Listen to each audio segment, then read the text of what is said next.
Halo, Iya, sekarang lagi di mana? lagi di rumah. Kamu jaga kesehatan ya? Iya, kamu tahu nggak bedanya kamu sama uang? Nggak tahu. Emang apa? Kalau uang miliknya bisa ganti, kalau kamu miliknya cuma aku. Bisa aja. Kamu tahu nggak apa definisi uang? Hah? Uang?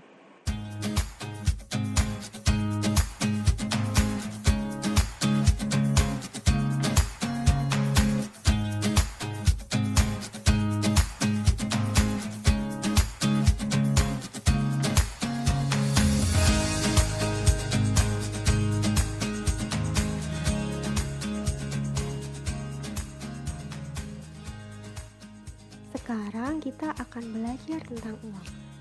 Kalian pasti sudah tahu kan tentang uang? Biasanya uang kita gunakan untuk transaksi, seperti berbelanja, beli makanan, ngopi-ngopi, beli baju, beli kuota internet. Nah, apa sih uang itu? Biasanya, ekonom menyebutnya dengan jumlah uang beredar. Uang adalah segala sesuatu yang secara umum diterima dalam pembayaran barang atau jasa atau dalam pembayaran kembali hutang. Sedangkan kekayaan adalah total properti yang berfungsi sebagai penyedia nilai, misalnya uang, obligasi, saham, tanah, mobil, dan sebagainya. Fungsi uang sebagai media pertukaran merupakan efisiensi ekonomi untuk menukarkan barang atau jasa. Yang kedua, fungsi uang sebagai satuan hitung dalam ekonomi untuk mengukur nilai ekonomi. Kemudian yang ketiga, fungsi uang sebagai media penyimpan nilai untuk menghemat daya beli mudah dicairkan tetapi kehilangan nilai selama inflasi.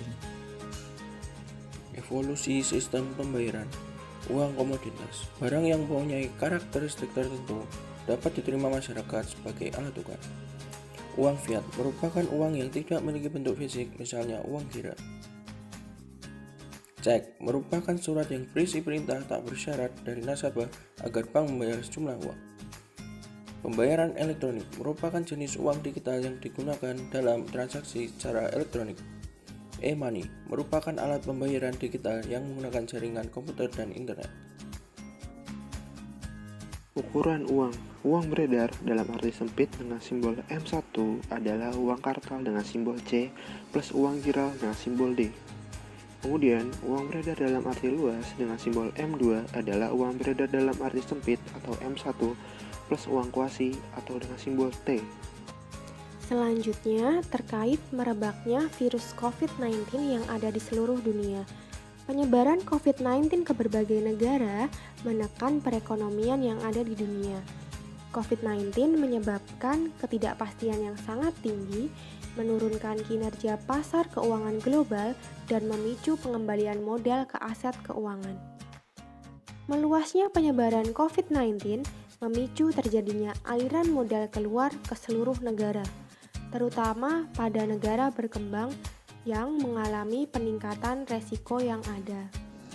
Kemudian yang berikutnya, pengaruh COVID-19 juga dijelaskan oleh grafik berikut, yaitu PMI manufaktur. Grafik 1.2 menjelaskan kinerja manufaktur di mayoritas negara mengalami penurunan pada Purchasing Manager Index sebagai dampak dari COVID-19. Kemudian yang kedua, nilai tukar rupiah melemah, yaitu nilai tukar rupiah 1 dolar Amerika sama dengan 16.803 rupiah Indonesia. Dapat terlihat pada gambar di layar. Yang ketiga, peta inflasi daerah. Peta inflasi daerah dapat terlihat pada gambar jika menurut data Bank Indonesia Januari hingga Maret, inflasi sebagian besar wilayah masih dalam rentang sasaran inflasi nasional 2020.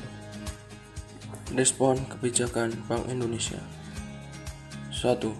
Meningkatkan intensitas triple intervention agar nilai tukar rupiah mengikuti mekanisme pasar dan sesuai fundamental.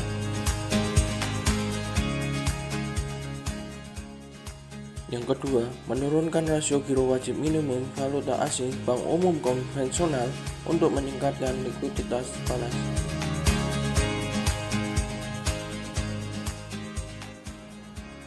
Yang ketiga, menurunkan rasio giro wajib minimum yang melakukan pembiayaan ekspor-impor untuk mempermudah ekspor-impor.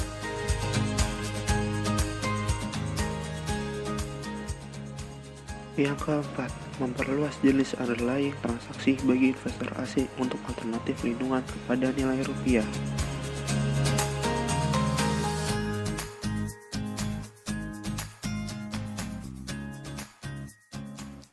Yang kelima, menegaskan kembali jika investor global dapat menggunakan bank kustodi global dan domestik untuk kegiatan investasi di Indonesia. Terima kasih teman-teman telah menonton video ini. Dadah.